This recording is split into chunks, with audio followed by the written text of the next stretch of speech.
Tapi tiba-tiba reformasi terjadi. Kok sepertinya pada saat itu sains tidak bisa memberitahu kita akan ada perubahan sosial, politik, ekonomi yang begitu dahsyat.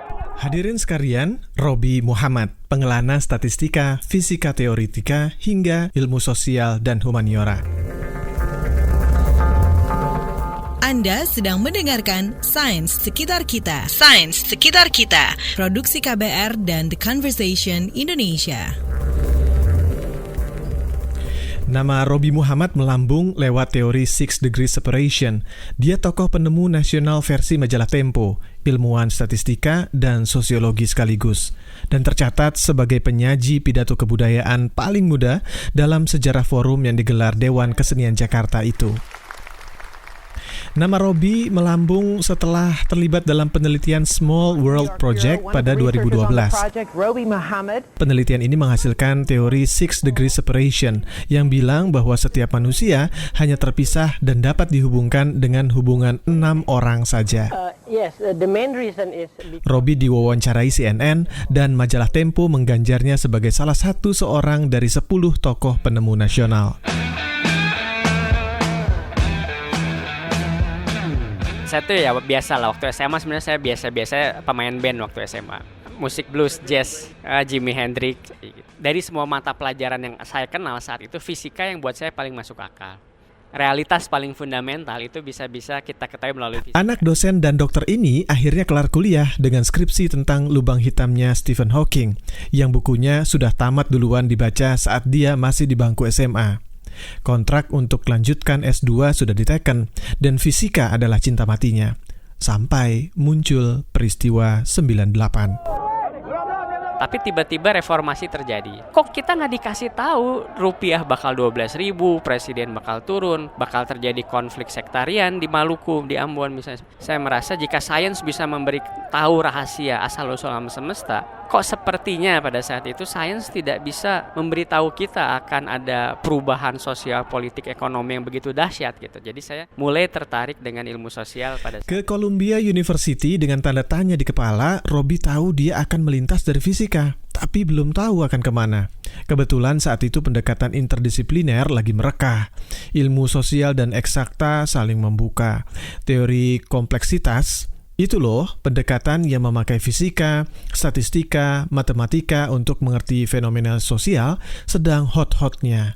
Kebetulan juga kampus Robi menyelenggarakan program Quantitative Methods in Social Science, semacam pendekatan kuantitatif untuk ilmu-ilmu sosial.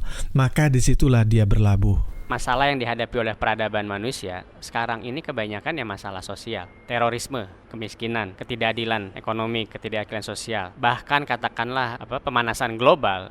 Selain tentunya ada hal teknis, tapi juga kan itu intinya dari perilaku manusia gitu.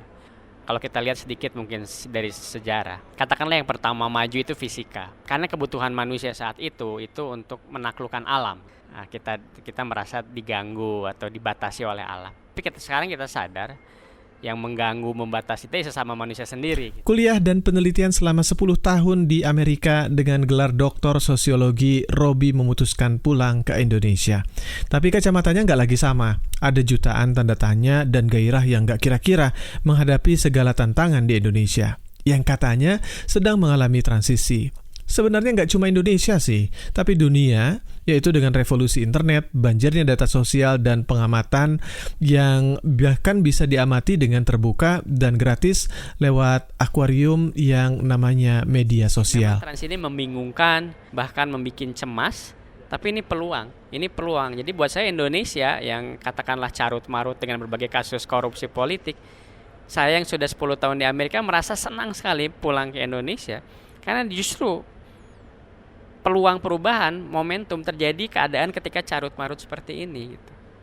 Sejarah sudah menunjukkan selalu seperti itu. Apakah banjir data bisa membuat ilmu sosial justru lebih mudah menerka soal manusia?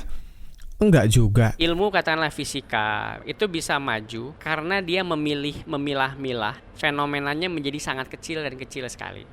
Bagaimana kita bisa mengerti kenapa AC pendingin ruangan? Karena kita mengerti bagaimana detail molekul udara itu bekerja. Nah, ilmu sosial ini kebalikannya. Kalau kita mengerti perilaku satu individu, tapi ketika dia digabung menjadi kolektif ribuan jutaan atau miliar individu, Ini sama sekali kita tidak mengerti. Jadi istilah ini yang disebut dengan problem agregasi. Menangkap pola-pola itu adalah tantangan ilmu sosial saat Kompleks ya. Apakah mungkin menyelesaikan soal-soal peradaban dengan ilmu sosial dan eksakta pada saat yang sama? Bisa, tapi nggak cukup katanya. Saya tidak mengkritik katakanlah sains atau rasionalitas, tapi itu tidak cukup. Karena perubahannya begitu dahsyat. Kalau kita tidak memiliki kemampuan emosional, kita akan lumpuh. Ini yang menurut saya sekarang saya juga sedang belajar bagaimana mengajarkan kematangan emosional itu, keberanian, kejujuran, keingintahuan kanak-kanak, dan cinta ini tadi gitu. Cinta dalam arti mengerjakan sesuatu bagaikan ya dimabuk cinta, bukan rasional gitu. Kata Robi, kita perlu kembali pada teks-teks sastra, menoleh dan berbicara pada manusia, seperti sajak sebatang lisong yang dibikin Rendra. Kita mesti berhenti membeli rumus-rumus asing. Diktat hanya boleh memberi metode, tetapi kita sendiri mesti merumuskan keadaan. Kita mesti keluar ke jalan raya, keluar ke desa-desa, menghayati sendiri semua gejala dan menghayati persoalan yang nyata. Sastra itu sesuatu yang patut dibaca, apalagi buat ilmuwan sosial, untuk mengerti apa yang saya sebut sebagai dilema manusia. Masalah yang nggak ada solusinya, maju kena mundur kena gitu kan. Banyak banget. Sains Sekitar Kita. Sains Sekitar Kita. Produksi KBR dan The Conversation Indonesia.